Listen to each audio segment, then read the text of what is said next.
Mga retired generals ng Armed Forces of the Philippines at Philippine National Police ay galit na galit sa PBBM administration dahil sa korupsyon.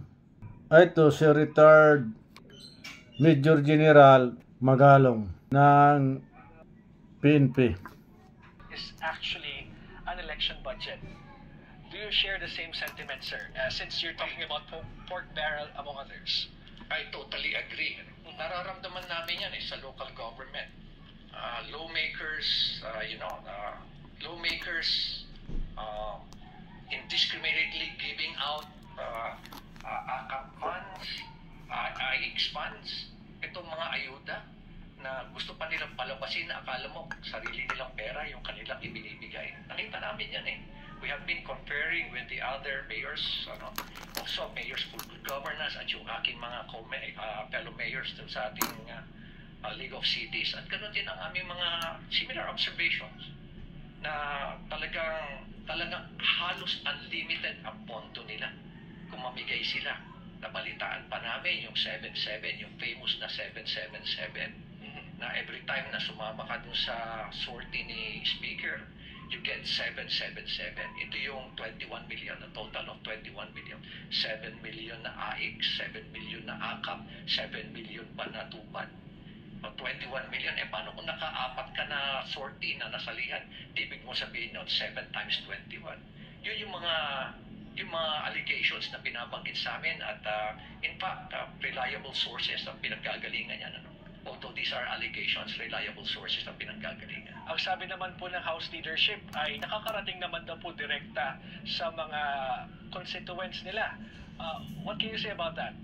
Ang nakakalungkot niyan is walang exchange of data with the local government. So, ang nangyayari niyan, pwedeng magkaroon ng redundancy. So, hindi equitable yung distribution. Kasi ayaw nga nilang i-share sa amin yung data. At alam mo ba na kami sa local government, halos wala kami natatanggap na AIX. Wala rin kaming natatanggap na MAIT, yung Medical Assistance for Indigenous Patients. Halos wala rin kami natatanggap na tupad. Nagmamakaawa pa kami. We have to beg sa mga lawmakers, lalo-lalo na sa Senate. Kung may kaibigan kami mga senador, doon pala kami nakakuha. Paano kung wala kaming kakilala? Paano ibang mga local government na walang kakilala? Dahil wala matatanggap talaga. Sabihin na lang sa ako siguro, most probably siguro mga 80%. O 20% lang sa mga AIX fund, tupad fund, MAIT fund ang natatanggap ng local government. Ibig nyo sa rest, yung umahawak yan are actually lawmakers. So that's what I want to discuss nga, sir. So ibig sabihin, hindi automatic that, let's say, Baguio City, wala siyang certain percentage of people who will benefit from these ayuda programs at hinihingi nyo pa sa mga lawmakers. Yes, kukuha kami sa lawmakers, tapos hindi kami ang gumagawa ng listahan. Hindi yung Office of the City Mayor ang gagawa ng listahan. Pagkakuha namin ng pondo, ibibigay namin yan sa aming City Social Welfare because they know better kung sino nangangailangan. Because they have the list. Sila yung nag-conduct ng mga interviews, sila yung nag-conduct ng due diligence para malaman talaga who are the real indigents. Hindi yung ang binibigyan mo are your supporters. Tapos ang masama pa, pag binigyan mo yung supporters, hindi nila i-share sa amin yung listahan. So there is a huge possibility that once again, these same people will be receiving AIX or ayuda from the local government kasi hindi mo binibigay yan. Hindi namin nalalaman kung sino yung mga pinagbibigyan nila. Bawal daw, sabi nila sa amin. May Christmas program sila nag-attend sa Christmas party ang Pangulo with soldiers sa Camp Aguinaldo sa General Headquarters ng AFP. Yung statement niya doon na publish sa mainstream and social media, sabi niya, we will build a world-class armed forces of the Philippines that is a source of national pride and national security. Ang gandang pakinggan na sana darating ang panahon na na hindi na tayo ibuli ang China. Kasi sa ngayon, Southeast Asia, isa tayo sa pinakamahinang armed forces. So, yung ganong salita ng Pangulo, only to find out na 15 billion ang nabawas sa modernization program ng AFP actually. Sobra yung National Expenditure Program, 70 billion ang requested AFP modernization.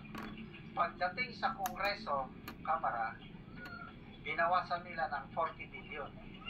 Pagdating sa Senado, naging 50 billion. Okay? Pagdating sa BICAM, naging 35 billion. So ano? Ito ba? Yung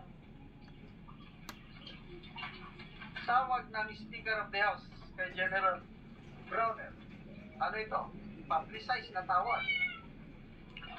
Yung in-announce ng Speaker of the House, tinawag niya sa AFP Chief of Staff na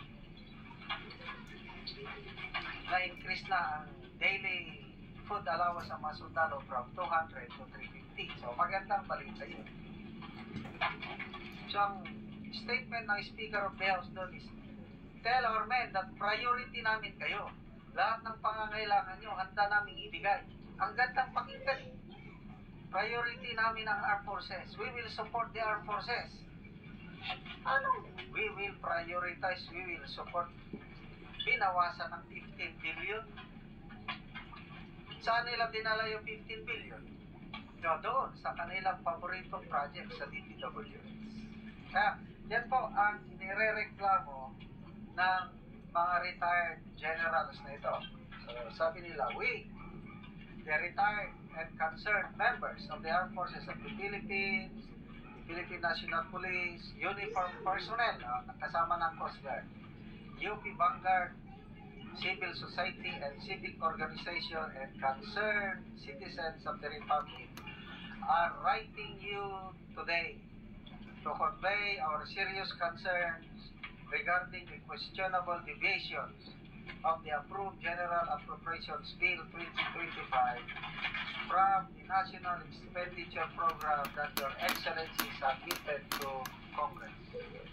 Okay. These changes are the remarkable upgrades and new items which are unnecessary and which favor less important needs and at expenses, which favors less important needs at the expense of the most basic needs of the Filipino people, including the welfare and security of our country. Okay. So, furthermore, we urge Your Excellency to use your veto power to delete extraneous clauses and support the return of monies to essential sectors that were unfairly disregarded throughout the financial process. Okay. So ito yung mga nire-reklamo nila. Yung increase budget allocation ng mga senador at kongresista. Grabe. So, budget allocation ng Senado nag-increase from 12.8 billion naging 13.9 billion. Nire-reklamo ng mga retired generals ito. Yung budget ng House of Representatives from 16.3 billion naging 33.6 billion. Ang laki ng dinagdag, 17 billion. Saka yung DPWH budget nadagdagan ng 288.6 billion. Ang total na is 1.113 trillion ang budget ng DPWH. Kine-question din ng mga retired generals yung insertion ng controversial ayuda para sa Kapos at Kita program, saying it was unclear where 26 billion was added for AKAP. Okay? So ang prediction ni Attorney Roque na by 2025, bababa si PBBM, ay mataas ang probability dahil mismo na ang mga generals ng Armed Forces of the Philippines at PNP ay galit na galit dahil sa lumala na korupsyon sa PBBM administration.